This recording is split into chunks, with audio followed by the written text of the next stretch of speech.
ابو حنیفہ، حضرت امام رحمۃ اللہ علیہ کی کنیت ہے ابو حنیفہ۔ عام طور پر اس پر سوال ہی کیا جاتا ہے کہ امام نعمان بن ثابت کی ایک بیٹی تھی جس کا نام تھا حنیفہ۔ کچھ عورتیں آئیں، انہوں نے امام حنیفہ سے مسئلہ پوچھا، امام صاحب کو جواب نہیں آیا، تو مسئلہ یہ پوچھا ایک آدمی 4 بیویاں کر سکتا ہے، ایک عورت 4 خامد کیوں نہیں کر سکتی؟ تو امام صاحب کی بیٹی نے کہا کہ اس کا جواب میں دیتی ہوں، لیکن میری شرط یہ ہے کہ آپ اپنی کنیت میرے نام کے ساتھ لگا دیں تاکہ میں بھی مشہور ہو جاؤں آپ کی طرح۔ تو امام صاحب کی بیٹی نے کہا ان 4 عورتوں سے کہ تم اپنا اپنا دودھ نکال کے لاؤ۔ وہ تھوڑا تھوڑا دودھ نکالا، کہا اب اس ایک پیالے میں اس کو ڈالو، ایک میں ڈالا، کہا اس کو الگ الگ کرو، کہا جی نہیں کر سکتی۔ کیا بالکل اسی طرح اگر دیکھو ایک خامد ہو اور اس کی 4 بیویاں ہوں تو بچے الگ الگ ہوتے ہیں، اور تم کہتے ہو جی بیوی ایک و خامد 4 ہو، تو 4 خامد ایک بیوی میں ہوں گے تو جب بچہ ہوگا تو وہ کس کا ہوگا؟ جس طرح تم دودھ الگ الگ نہیں کر سکتی تو اس طرح ہر خامد کا جو پانی ہے وہ الگ الگ کیسے کریں گے؟ تو جواب ان کو سمجھ آ گیا، تو اس کے بعد سے کنیت رکھ دی گئی ابو حنیفہ۔ اب سوال یہ ہے کہ یہ سوال وہ کرتا ہے کہ جس کو تاریخ کا علم بھی نہیں ہے اور اس کو عربی کا علم بھی نہیں ہے، یہ سارا پروپیگنڈا وہ کر رہا ہے۔ تاریخ کا علم کیوں نہیں ہے کہ حضرت امام نعمان کا ایک ہی بیٹا تھا جس کا نام تھا حماد، نہ کوئی دوسرا بیٹا تھا نہ ہی کوئی ان کی بیٹی تھی۔ جب بیٹی تھی نہیں تو واقعہ کہاں سے پیش آ گیا؟ پہلے خود واقعہ گھڑا، پھر اس کے لیے اور لڑکی کا نام وضع کیا، پھر امام حنیفہ کی کنیت بنا دی۔ یہ کیوں سارا کچھ کیا؟ یہ ڈرامہ کیوں کیا؟ اس کی ضرورت کیا پیش آئی؟ یہ دنیا کو بتانا تھا کہ حنفی مذہب وہ ہے جس کی نسبت کسی مرد کی طرف نہیں ہے بلکہ عورت کی طرف ہے، یہ زنانہ ٹائپ مذہب ہے۔ صرف یہ بات بتانے کے لیے کتنا لمبا چوڑا جھوٹا واقعہ بیان کی۔ اس لیے وہ لوگ کہتے ہیں کہ جی حنفی مذہب کی نسبت تو عورت کی طرف ہے، حنیفہ ان کی بیٹی تھی اس کی طرف ہے، تو دیکھو کیسا زنانہ مذہب ہے۔ میں نے کہا کیسا زنانہ مذہب ہے کہ جس کو ماننے والے امت کے 80% مرد بھی ہیں؟ بتاؤ یہ کیسا زنانہ مذہب ہے کہ امت کا سب سے پہلا چیف جسٹس قاضی امام ابو یوسف اسی امت کا اسی مذہب والا ہے؟ یہ کیسا زنانہ مذہب ہے بتاؤ؟ دنیا میں جتنے مسلمان حکمران گزرے ہیں ان میں 80% حکمرانی کرنے والے حنفی تھے، یہ کیسا زنانہ مذہب ہے؟ تمہیں تو یہ بات کہتے شرم آنی چاہیے تھی۔ تو ایک صرف یہ بات بتانے کے لیے کہ حنفی مذہب کی نسبت عورت کی طرف ہے ایک جھوٹا قصہ گھڑ لیا گیا۔ یہ بالکل اسی طرح ہے کہ جس طرح ہمارے مسئلے کو کمزور کرنے کے لیے پہلے کمزور دلیل بنائی پھر اس دلیل کو توڑا اور لوگ پریشان ہوتے ہیں۔ مثلا ہمارا مذہب کیا ہے کہ دیکھیں جب ہم رکوع میں جاتے ہیں تو رفع الیدین نہیں کرتے، اور جب رکوع سے اٹھتے ہیں تو رفع الیدین نہیں کرتے۔ اب جو لوگ رکوع جاتے اور اٹھتے رفع الیدین کرتے ہیں، یہ میں شواف حنابلہ کی بات نہیں کر رہا، یہ ان کی بات کر رہا ہوں کہ جو تقلید کا انکار کرتے ہیں۔ وہ کہتے ہیں کہ جی حنفی کہتے ہیں کہ جب صحابہ مسلمان ہوئے پہلے حالت کفر میں یہ چونکہ بتوں کی پوجا کرتے تھے، مسلمان ہو گئے، بتوں کی عبادت منع ہو گئی، لیکن دل میں بتوں کی محبت تھی وہ نکل نہیں رہی تھی، تو یہ اپنی بغل کے نیچے بت لے کر آتے نماز کے لیے۔ تو اللہ کے نبی نے فرمایا نماز میں رفع یدین کرو، تو انہوں نے رفع یدین کیا، اب بت گر گئے۔ اب کیا ہوا؟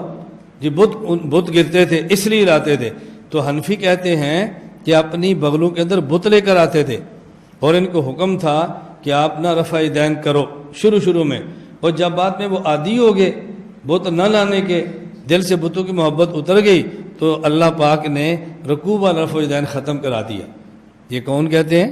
حنفی۔ اب یہ دلیل کیوں بیان کی ہے؟ اس لیے اس کو توڑنا بہت آسان تھا۔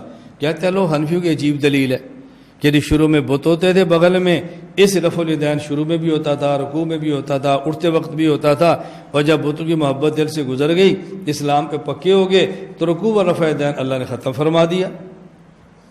اب اس کو توڑنا دیکھو کتنا آسان ہے۔ آپ کا ذہن اس دلیل کو قبول کر رہا ہے؟ بھئی ہمارا ذہن اس دلیل کو قبول ہی نہیں کر رہا، اور آپ نے توڑنا ہے اس کو کیا ہے؟ وہ کہتے ہیں کہ جب صحابی آتا اور شروع کا رفع الیدین کرتا تو بت تو گر جاتے، اب رکوع و رفع الیدین کی تو ضرورت ہی نہیں تھی۔ تو یہ حنفیوں نے ایک من گھڑت حدیث بیان کی ہے، یہ جھوٹی حدیث بیان کی ہے کہ شروع میں بت ہوتے تھے، رفع الیدین کرتے تھے، بعد میں بت لانے چھوڑ دیے تو رفع الیدین ختم ہو گیا۔ اور بھئی بت تو شروع کی رفع الیدین سے ختم ہو جاتا تھا، یہ میں ان کی تقریر سنا رہا ہوں کہ رفع الیدین شروع والا کیا، بت تو گر گئے، رکوع والے کی ضرورت کیا تھی؟ یہ حنفیوں کی موضوع اور من گھڑت دلیل ہے۔ میں نے کہا ہم نے دلیل کب بیان کی ہے؟ یہ دلیل کس نے لکھی ہے؟ ہمارے مسئلے کو کمزور کرنے کے لیے پہلے دلیل گھڑی، پھر وہ دلیل ہماری طرف منسوب کی، پھر دلیل کو توڑا، اور لوگ اس ویڈیو کو دیکھتے ہیں تو ہم سے پوچھتے ہیں اس کا جواب کیا ہے؟ کبھی اس کا جواب کیا ہے؟ ہماری دلیل ہی نہیں ہے۔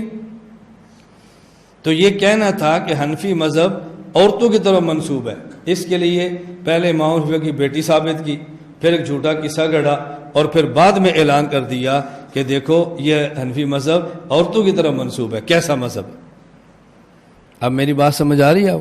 اس لیے میں نے عرض کیا کہ امام حنیفہ رحمۃ اللہ علیہ کے بارے میں یہ غلط بات مشہور ہے کہ آپ کی بیٹی کا نام حنیفہ تھا، ان کا ایک ہی بیٹا تھا جس کا نام حماد تھا، الامام الاعظم ابو حنیفہ۔ جب ان کی بیٹی کا نام حنیفہ نہیں ہے تو پھر ان کو ابو حنیفہ کیوں کہتے ہیں؟ دیکھیں، کنیت کی دو قسمیں ہیں، ایک ہے کنیت نسبی، ایک ہے کنیت وصفی۔ کنیت نسبی کا معنی کہ آدمی کی کنیت اس کے بیٹے کی وجہ سے ہو۔ رسول اللہ صلی اللہ علیہ وسلم کے بیٹے کا نام ہے قاسم، تو آپ کو کہا جاتا ابو القاسم۔ اور ایک ہے کنیت وصفی کہ آدمی کا بیٹا یا بیٹی اس کی وجہ سے کنیت نہ ہو، بلکہ آدمی کے اندر خاص قسم کا ایک وصف ہو، اس کی وجہ سے اس کی کنیت پڑ جائے، جیسے ابو بکر۔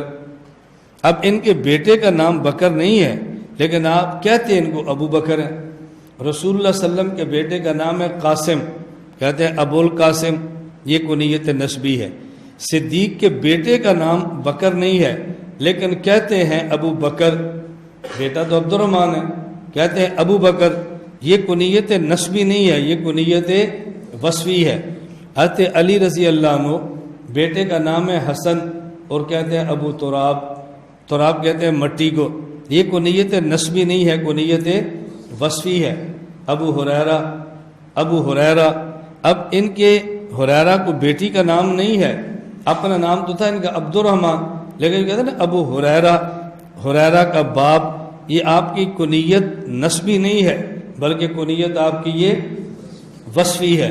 ابو حنیفہ ان کی بیٹی کا نام نہیں ہے، یہ کنیت نسبی ہو بلکہ کنیت وصفی ہے۔ جس طرح بکرن کا معنی ہوتا ہے پہل، حضرت صدیق ایمان لانے میں نوجوان آزاد مردوں میں پہل کرتے ہیں، پیغمبر کے گھر میں سب سے پہلے اور سب سے آخر میں بھی سب سے پہلے جو باکرہ لڑکی آئی ہے وہ صدیق کی بیٹی ہے، تو اس میں پہل صدیق نے کی ہے۔ حضور مکہ سے مدینہ ہجرت کے لیے گئے ہیں، تو حضور کے ساتھ ہجرت میں پہل کرنے والے وہ صدیق ہیں، اس لیے ان کو پہل والے کہتے ہیں۔ پیغمبر نے مال مانگا تو سارا مال دینے میں پہل صدیق کرتے ہیں، ابو بکر کہتے ہیں۔ رسول اللہ صلی اللہ علیہ وسلم دنیا سے گئے ہیں تو آپ کے مصلی پہ کھڑا ہونے میں پہل کرنے والے صدیق ہیں، ابو بکر کہتے ہیں۔ حضور دنیا سے گئے ہیں تو آپ کی قبر مبارک میں، آپ کے حجرہ عائشہ میں آپ کے بعد سب سے پہلے دفن ہونے والے صدیق ہیں، ابو بکر کہتے ہیں۔ قیامت کے دن حضور اٹھیں گے تو سب سے پہلے ان کے ساتھ اٹھنے والے صدیق ابو بکر کہتے ہیں۔ حضور جنت میں جائیں گے تو سب سے پہلے آپ کے ساتھ جنت میں جانے والے صدیق، ان کو ابو بکر کہتے ہیں۔ تو بکر کا معنی پہل کرنا، چونکہ صدیق نے ہر معاملے میں پہل کی ہے، اس لیے ان کو ابو بکر کہتے ہیں۔ اس لیے میں سمجھا رہا تھا ابو ہریرہ تو بلی کے بچے کو کہتے ہیں۔ آپ تشریف لائے تو آپ کے دامن میں بلی کا بچہ تھا، آپ نے یا ابو ہریرہ فرمایا۔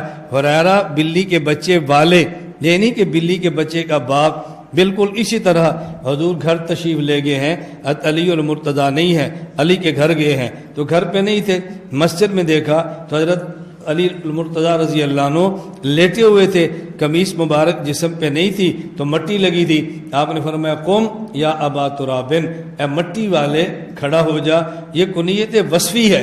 بالکل اسی طرح ابو حنیفہ جو کہتے ہیں، حنیفہ کہتے ہیں ملت حنیفہ، شریعت حنیفہ، ایسی شریعت کہ جس میں باطل کا شبہ بھی نہ ہو۔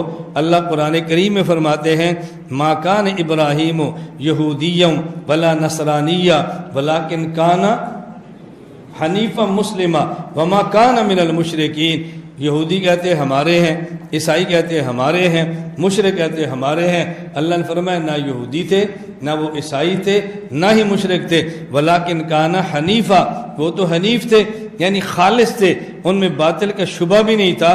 تو شریعت حنیفہ، ایسی شریعت کہ جس میں باطل کا شبہ بھی نہ ہو، اس امت میں سب سے پہلے اس شریعت کو ترتیب کے ساتھ لکھوانے والے امام نعمان بن ثابت ہیں، اس لیے ان کو ابو حنیفہ کہتے ہیں، یعنی شریعت حنیفہ لکھوانے والے، شریعت حنیفہ لکھوانے والے، شریعت حنیفہ والے یعنی شریعت حنیفہ لکھوانے والے۔ تو ابو حنیفہ کی نسبت، ابو حنیفہ یہ کنیت وصفی ہے، کنیت نسبی نہیں ہے۔ الامام الاعظم ابو حنیفہ النعمان نعمت سے ہے، نعمان مبالغہ ہے، یعنی ابو حنیفہ اللہ کی امت پہ تدوین فقہ میں سب سے بڑی نعمت، کہتے ہیں نعمان، یہ ان کا نام تھا امام ابو حنیفہ۔ آگے اور بھی ہیں کہ جو نعمان ایک خاص گل لالہ بوٹی کا نام ہے، جس طرح اس سے خوشبو آتی ہے، امام ابو حنیفہ کے نام سے خوشبو بھی آتی ہے۔ حضرت امام شافعی رحمہ اللہ کا شعر آپ نے کئی بار پڑھا بھی سنا ہے، اعد ذکر نعمان لنا فانہ هو المسک اذا کررتہ یتوضہ۔ امام حنیفہ کا نام ایک گل لالہ ہے، جس کو جتنا پیستے جاؤ گے اس کی خوشبو بڑھتی جائے گی۔ اسی طرح ابو حنیفہ کا نام جتنی بار لوگے اس سے خوشبو بھی اتنی زیادہ آئے گی، لیکن خوشبو اس کو آئے گی جس کا ناک ٹھیک ہو اور نزلے کا مریض نہ ہو۔ نزلے کا مریض نہ ہو، کوئی یہ نہ کہ جی مجھے تو نہیں آ رہی، اسے کہنا بھی اپنے ناک کا علاج کراؤ، اپنا نزلہ ٹھیک کراؤ۔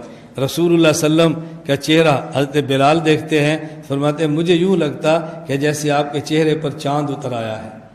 اور ابو جہل بے ایمان دیکھتا ہے تو وہ کہتا ہے مجھے دنیا میں سب سے زیادہ نفرت اس چہرے سے ہے۔ تو چہرہ تو ایک ہی ہے نا، دیکھنے والے دو قسم کے ہیں۔ امام صاحب گل لالہ اس سے خوشبو آتی ہے، لیکن جب سونگھنے والے کو نزلہ نہ ہو، سونگھنے والے کا دماغ ٹھیک ہو، نزلے کا تعلق دماغ کے ساتھ ہوتا ہے، اس لیے اللہ میں بات